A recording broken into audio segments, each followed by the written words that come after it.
Porque mientras avanza la guerra en Ucrania y las tropas rusas bombardean sin discreción, Occidente se sigue enfocando en las sanciones económicas contra Moscú y a varios multimillonarios de ese país, conocidos también como los oligarcas rusos. Estos castigos financieros están dirigidos, según las autoridades de Estados Unidos y Reino Unido y la Unión Europea, a los empresarios del círculo cercano del presidente Vladimir Putin. Se trata de magnates con inversiones en bienes raíces, bancos, equipos deportivos y también propiedades en varias ciudades alrededor de todo el mundo. La estrategia de estas sanciones es tratar de que ellos puedan así presionar entonces al mandatario ruso a que detenga su invasión a Ucrania. Estos oligarcas se empezaron a enriquecer tras la caída de la Unión Soviética en 1991. Además, se han vuelto millonarios por su cercanía y los negocios que han hecho con el Estado.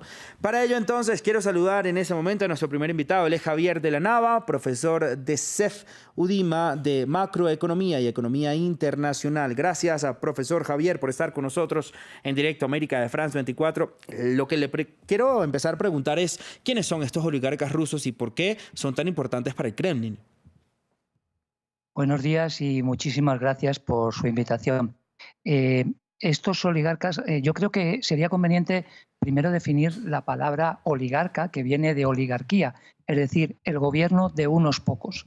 El gobierno de unos pocos con gran potencia económica, social y al amparo de un poder autocrático, en este caso del presidente Putin. Decían muy bien en la introducción que estos oligarcas empezaron a aparecer después del desmembramiento de la Unión Soviética, pero eso son los oligarcas de primera fase, porque hay unos otros oligarcas de segunda fase que algunos, pocos, continuaron desde la primera fase, pero otros fueron nuevos a raíz del ascenso del presidente Putin. Podemos establecer el sinónimo de camarilla, de gabinete próximo, de actuaciones en determinados ámbitos. Ellos se benefician del régimen y el régimen se beneficia de ellos. No son muchos.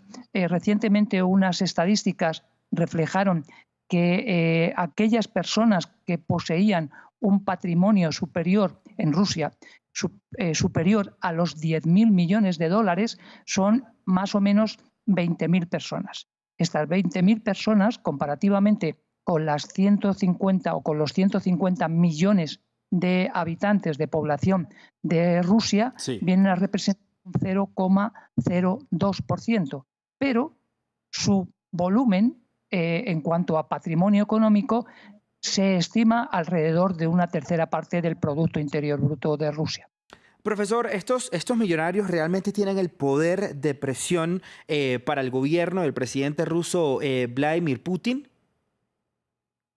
Bueno, en una autocracia es muy difícil establecer el límite de presión, pero es indudable de que si ellos se benefician del régimen y el régimen de ellos, el hecho de la congelación de sus activos, de sus ingentes activos en el exterior, se estima que pudiera ser que en un determinado momento se volvieran hacia el régimen político de Moscú y a decirle, oye, estamos siendo claramente perjudicados como consecuencia de la medida de la invasión en Ucrania. Pero si hacemos un análisis de la historia, cuando en el año 2000 subió el presidente Putin, y ya decía yo que algunos oligarcas de la primera ola no continuaron, fue precisamente porque el presidente Putin estableció una serie de requisitos, una serie de obligaciones. Muchos oligarcas de la primera ola no las asumieron y empezaron a caer en desgracia. Otros aprovecharon la situación y ocuparon los puestos que iban dejándose libres o iba dando la autorización para realizar determinadas inversiones en sectores estratégicos, sobre todo entidades financieras, energía, fertilizantes, por ejemplo, etcétera, sí, etcétera. Profesor, hablamos de las sanciones y el impacto que tendrían, digamos, en el gobierno del presidente Putin y en Rusia, pero ¿qué hay del impacto que tendrían del otro lado? Países como Reino Unido, Canadá, países de la Unión Europea, también Estados Unidos, que impusieron estas sanciones. Indudablemente también tendrían unos efectos. Lo que ocurre es que hay que hacer el análisis coste-beneficio. Ayer mismo hubo una nueva lista de oligarcas rusos que dio el gobierno del Reino Unido, donde se establecía esta congelación y estos requisitos. Indudablemente, esas inversiones pueden tener efectos sobre los países donde están realizadas. Lo que ocurre que aquí también no hay que olvidar que ya en el año 2014, cuando se establecieron algunas de estas sanciones, no se llevaron al buen fin que se podían haber llevado como consecuencia de este coste que sufrían los propios países. También, en este sentido, si se dispusiera, cosa que no existe, pero técnicamente es posible, de un régimen de inversiones y de financiaciones en el exterior, pudiéramos asistir a grandes sorpresas, entre otras cosas porque muchas de estas inversiones están o se realizan a través de paraísos fiscales y, como bien se sabe, muchos de estos paraísos fiscales están, llamémosle entre comillas, auspiciados o por lo menos consentidos por esas grandes potencias occidentales, Reino Unido con Gibraltar, Sí.